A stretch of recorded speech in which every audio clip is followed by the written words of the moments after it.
ilaan maanta dhan waad soo soconaysaa uun waad xiiqaysaa uun bugtuun bay soo hayaan.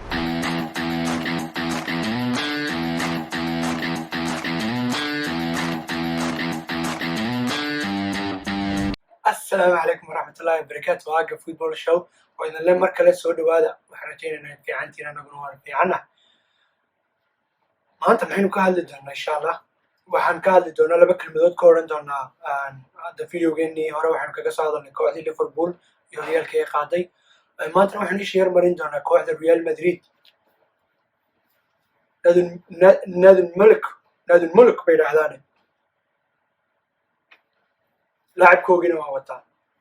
كان لبك المدود بين كورن وريال كاي قادين هي اللاعب كان سنة كان وحولي ميزان بكوحدن ماشي وكتاغنا وين ودنا كان هزان حرفدي سيارة حلقة جارسي سنتهاي لكن سنة كان ميها كو عيارتي كسو كردية وحوين كوحدة ريال مدريد أما ميها عيارتي سورة قلي كوحدة نمي قادو ريال كدلكا اسبانيشكا وحن شعالي إن رياشن كوب بلابو horyaalka dalka Isbaanishka kooxda Real Madrid sida ay ugu guuleysatay ku qanacsantay adigu ama ma aaminsantay kooxda Real Madrid inay ahayd koox u qalantay inay horyaalka dalka Isbaanishka ku guuleysatay sanadka jawaabtaada hoosan ugu qori laakiin anu waxaan aaminsanahay shakhsi ahaan ma ahayn koox u qalantay inay ku guuleysatay dalka Isbaanishka sanadkan way ciyaartay la timid ma ahayn koox goolal ku filan dhalinaysa ma ahayn koox ciyaar qurux badan soo bandhigaysa aan idhaahdo ma ahayn koox tiimamka la ciyaaraysa dominate garaynaysa ma ahayn kooxaad ciyaarteeda intaad fadhiisato 90 daqiiqo daawan karto عشان رun baa ka fiicanay Real Madrid taageerayaasheeda kulay ninkan indhaas ka soo tuureen wuu garanayaa halkana ma waxaan u fadhinaa daliil ma waxaan u fadhinaa xaqan waa inaynu ka sheegno kooxdii u qalmaysay amba markii ay kooxda Barcelona horyaalka ku guuleysanaysay waxay koox ka awood badan kooxaha oo dhan Spain ka ciyaarayay qaabkay u ciyaaraysay dhibco badan ku qaadaysay actually way jirtay marar Real Madrid sidoo kale dominate garaynaysay horyaalkii ugu dambeeyay Zidane la qaaday 3 sano ka hor si fiican bay Real Madrid ciyaaro soo bandhigtay walow team koowaad iyo team labaad lahayd oo labada team aanay kala dhicin laakiin sanadkan maxay kaga duwan yihiin teamkani teamamkii hore Real Madrid soo qaaday koobka ama kuwii Barcelona waxay kaga duwan yihiin kooxdani waxay koox lagu dhisay qaab difaaceed koox doonaysa in aan gool laga dhalino difaacanaysa goolkoor marka difaac maqashay koox qaab difaaceed ku dhisan waana xoogaa dhunta yar qoysataa ilaan maanta dhan waad soo soconaysaa uun waad xiiqaysaa uun bugtuun bay soo hayaan waa kooxda Yurub goorma kugu dambeysay Real Madrid oo lagu dhaw waa kooxda Yurub ugu yar koox gool laga dhaliyo goolkeeda la taabsiyo waxaan daawan jirnay Real Madrid oo 5 gool 6 gool ku badiso laakiin iyagana 4 laga dhaliyo ama 3 laga dhaliyo sanad kasta waxay dhalin jireen 100 gool iyo wax ka badan iyagana 80 gool ku dhawaad baa laga dhalin jiray laakiin kooxda Real Madrid baa waxa loogu sanadkan goolal aan 20 iyo dhowr gool ka badnayn baa laga dhaliyo taasana u sababtay inay koobka qaadaan marka qaab difaaceedkoodaasi kulli goalkeeper-kooga ciyaartoodii hore u taagnaa kor u sii qaaday Sergio Ramos iyo Fran aad moodisay inay ka fiicnaayeen sidii sanadii hore walow still Ramos aniga calaamad su'aal iga saaran tahay difaacitaankiisa laakiin ma oran karnaa Real Madrid may ahayn difaacista waxa u sababay inay ku guuleystaan horyaalka dalka waxay ahayd VAR amba VAR waxa loo yaqaan ee caawisa refereega ayaa qaladaad badan amba penaltiyo badan amba rigore yaal badan oo Real Madrid xaq u lahayn u qabatay amba loo dhigay markii kamarada dib loo eego leeyahay waa rigoreya taas waa doodar ciyaartoy taageerayaasha Barcelona ay markasta ku doodaan ciyaaraha Real Madrid markay daawadaan ay dhahaan Real Madrid waa la rabaa koobka oo maadaama Barcelona koobkii jiray oo dhan ay guratay Real Madrid waxa la doonayay maadaama caasimadii ka dhisan tahay oo Catalonia ahayn in laga hormariyo Barcelona oo koob la siiyo si wadankii ay ka dhisnayd caasimadoodii tahay ay koob uga qaado waxma ka jiraan ma aaminsantahay haddii aad tahay taageero u dhexeeya labadooda ama ma aaminsan tahay haddii aad tahay taageero Real Madrid in kooxdaadii koob ay qaadi kari weyday dalka Spain amba uu noqday koobabka qaadaysay wax fara ku tirsiya sanadahan dambe dalka Spain oo 12 sano ugu dambeeyay 9 ka mid ah Barcelona qaaday ama 8 ka mid ah raacday adaa sheegay dad Real Madrid taageeradooda aaminsan tahay in lagu siiyay comment-kuna uu idin furan yahay laakiin anigu waxaan aaminsanahay qaladaad badan inay faar u qabatay Real Madrid sidoo kale ay Barcelona qaladaad badan faar u qabatay faar labadooduba ay u qaladantay tiim yar markii la ciyaarayaan labadooduba waxaad moodaa tiimamka yaryar in laga doorbido tiimamka waaweyn Isbaanishka weliba u badnaada Real Madrid iyo Barcelona ciyaaraha badan ma daawanin refereeyadu tiimamka waaweyn bay dhinaca saaraan laakiin marka intaa faar iyo wax kasta oo difaacistooda laga yimaado Real Madrid sanadkan ma yahay koox indhaha u roon oo la odhanayo horyaalkii Real Madrid ay qaaday baan ku raaxaysan intii ka horreysay intaan ciyaaraha la xanibin amba aanay noqonin in la joojiyo because of coronaviruskii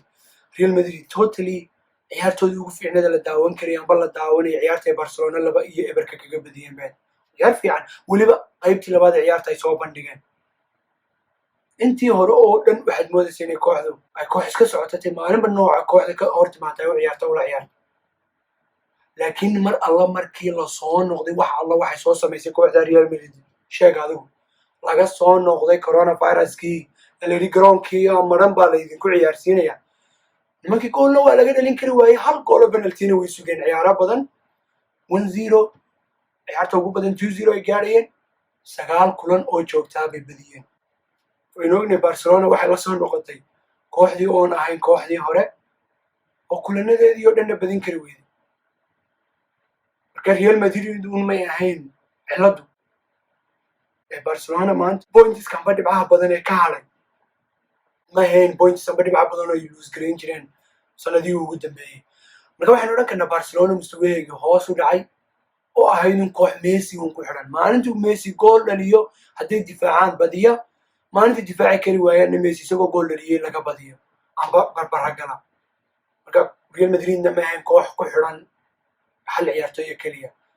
waa taas takliftay inuu noqoto koox ciyaartoy badan oo amba difaaca noqdo amba weerara noqdo amba dhaxa noqdo hal gool ay dhaliyaan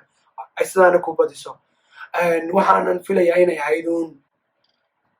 baditaanka amba koob qaadista Real Madrid mid saaran coachka Zinedine Zidane markii koowaad coach ahaan uu ku badiyay koobkan oo ku qaaday iska farxmaatay ciyaartiisii Real Madrid oo laysa soo taageeray taageerayaashu waxaan ka hadlaynaa reaction-ka kooxda qaabkii u ciyaaraysay iyo koox u qalanta mahay absolutely way u qalantaa marka loo eego kooxii tartamayay Barcelona ciyaarteedu hoos bay u sii dhacday marka waxaan oran karnaa kooxii ciyaarayay iyada ugu fiican oo nin ku xidhnay marka hambaliyo sanadka dambena waa la isku yaalaa iyadoo arkayna inay cid ku soo biiraysaa aanay jirin Real Madrid starsna aanay wadanin sanadkan laacibkeeda Eden Hazard bin laba kalmadood markana ka oran doonaa Hazard waa sideen ogeyn ciyaartoydii ugu fiicneed Premier League 7 sano ugu dambeeyay inuu kamid ahaa haday niraahno goysmada Premier League isaga number 1 ahaa ciyaarta wax ka bedelista kooxda Chelsea amba waa inuu gool u dhaliyo amba gool u salaxo ilaa isagu ciyaarta dhaqaajiyo ciyaar dhaqaaqaysa Chelsea may wadanin haddaba sanadkan maxaa ku dhacay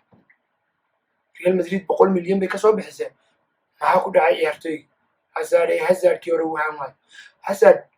inta kulana uu miskareeyay xagaagan oo kaliya intuu Real Madrid la joogay 7 sano ee uu Chelsea ciyaaray muu miskareeyay ma kulateen Hazard noqon doono sidii Kaká kalaba Kaká weyn ogeen Milan dawacdaru soo dhigay iyo lacagtii lagu siibsaday hadana Kaká weyn ogeen daawac after daawac ninka odayga waa kii Mareykanka isagoo cararayo 30 jir ah ku fashilmay wadada haya Hazard waxaan maleynaya waa tii Kaká maadaama Real-keeni hadana hore ka bilaabmay kii labaad sidan yihiin inuu Hazard u socdo sidii Kaká oo Brit hore isagoo amba Mareykanka ka ciyaaray amba koox yar u socdo la arki doono amba la fadhiisiyayba